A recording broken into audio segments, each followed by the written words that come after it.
Hi, welcome back to the channel. I'm your host, Brian. In this episode, I'm going to talk to you about 5 days we spent in Oregon this summer on our cross-country trip in the van.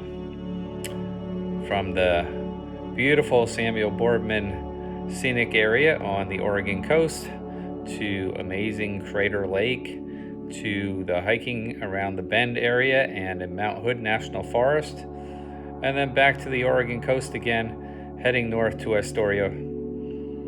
We had spectacular weather, and it was probably one of my favorite states on the entire trip.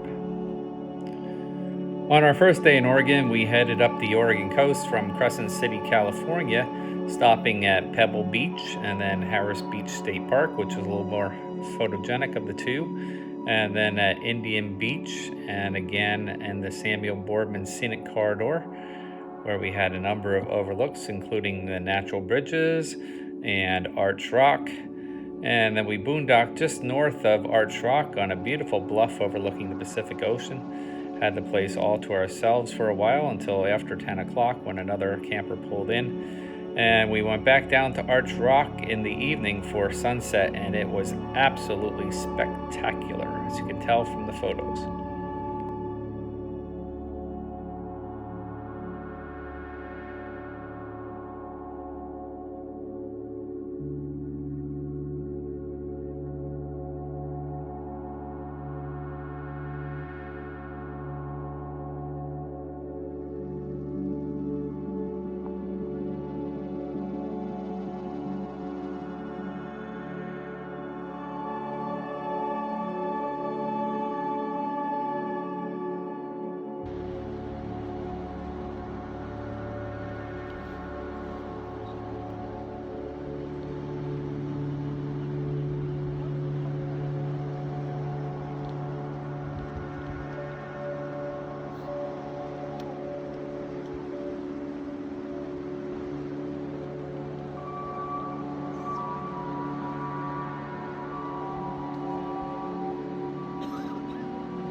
On our second day in Oregon, we headed up the coast a little further, driving to Gold Beach and then to Port Orford and Battle Rock, and all the way as far north as Bandon before we headed inland.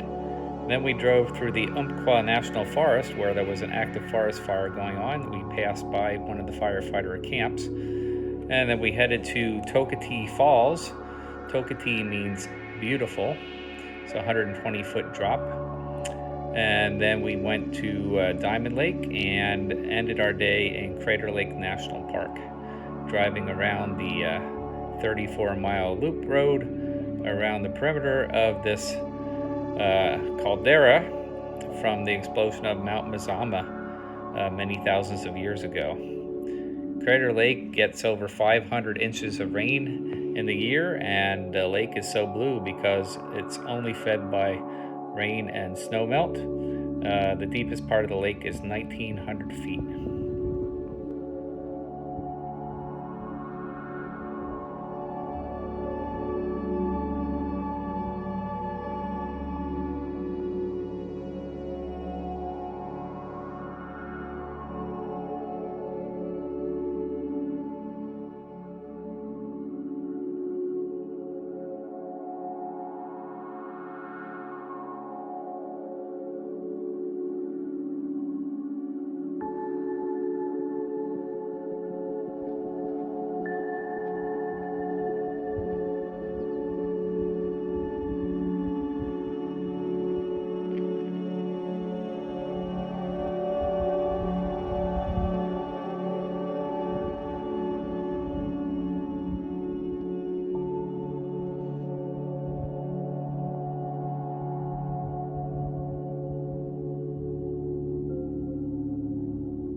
After driving the rim road around Crater Lake, we stopped at the Cleetwood Cove parking area and we hiked 1.1 miles down to the actual waterfront, dipping our feet in the water, and then had the steep climb back out for another 1.1 miles back to the parking lot. And then we drove over to a cloud cap overlook where we set up and had dinner and watched the sunset over the lake.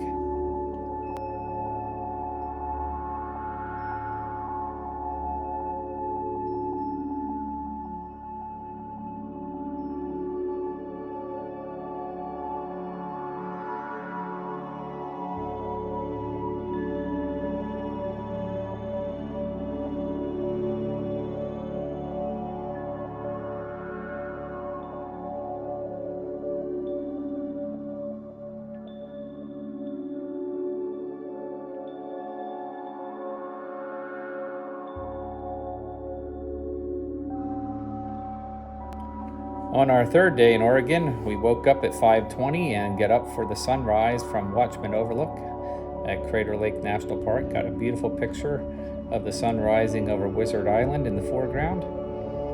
And then we drove on to the Bend, Oregon area and the Newberry National Volcanic Monument. Here we did a hike to Paulina Falls, and we got a rare shower on the trip at the East Lake Resort.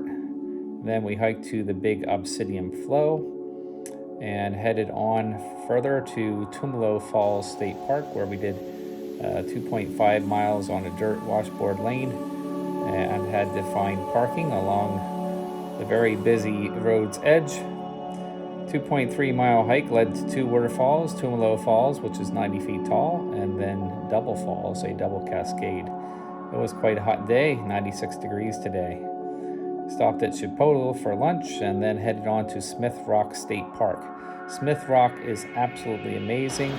It's like these very tall, massive, canyon-like rock formations that you can walk in among, and there's a little river down the base of it. As we were there, unfortunately, it looked like rain clouds were coming along, so we couldn't spend as much time as we wanted to there. And then finally, we headed on to Mount Hood National Forest, where we found boondocking near Trillium Lake Campground.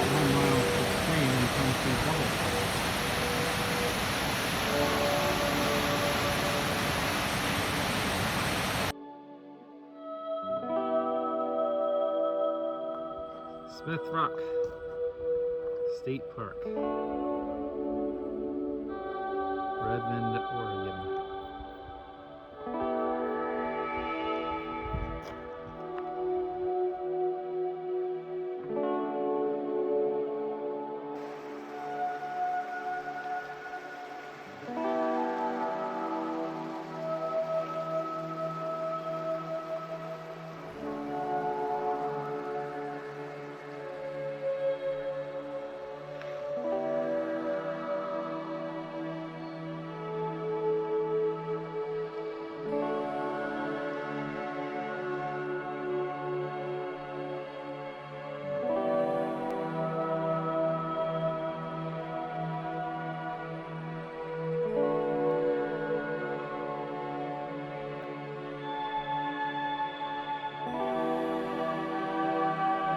On day 4, we get up early and walked around the edge of Trillium Lake for some beautiful early morning photos of the lake with Mount Hood reflected in it.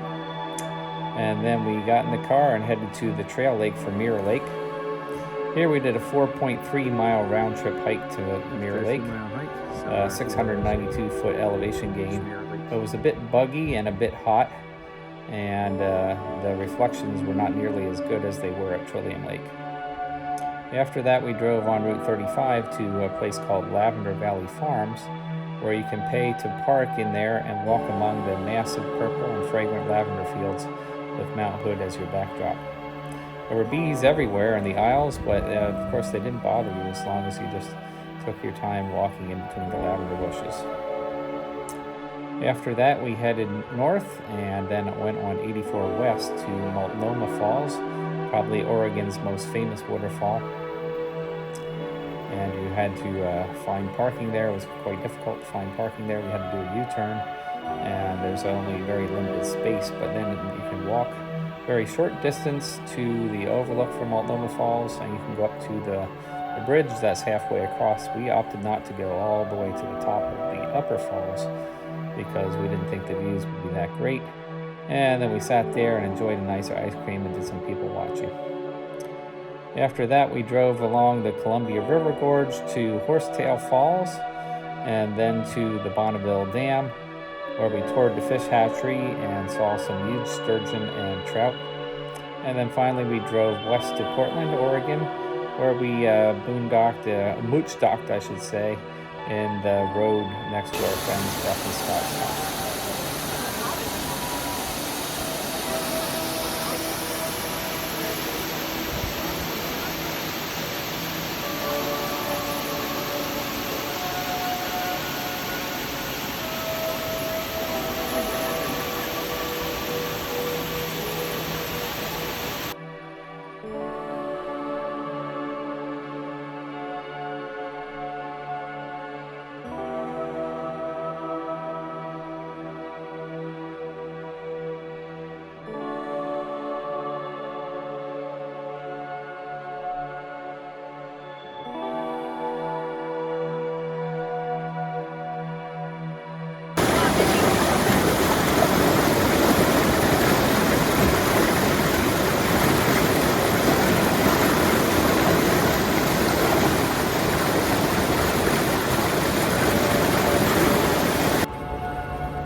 On day 5 in Oregon, after a morning doing some food shopping and some van chores, we left the Portland area and headed to Ecola State Park on the Oregon coast.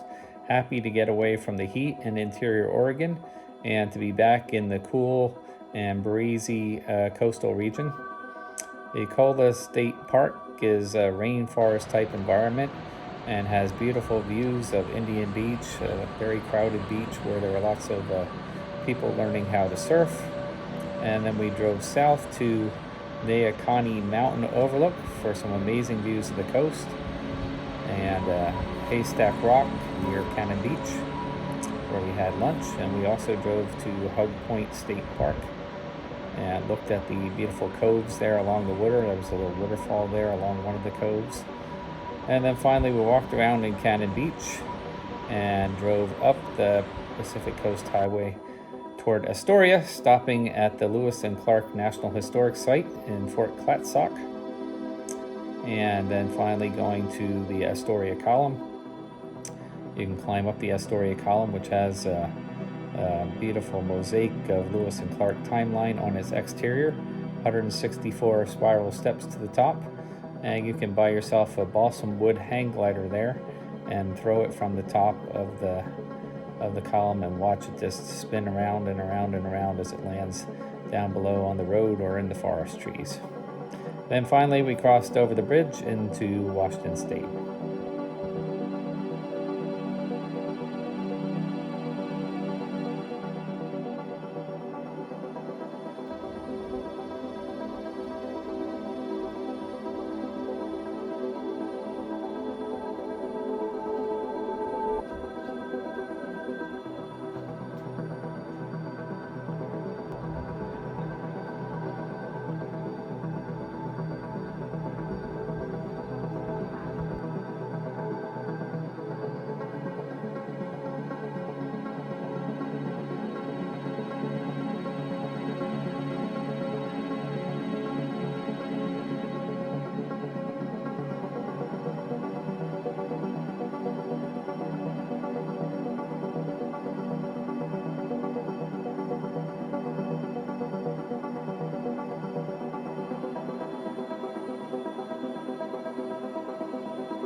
His is over there.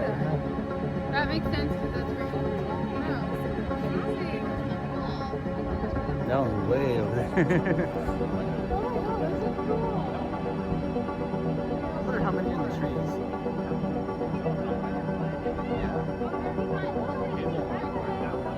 Look at the roof.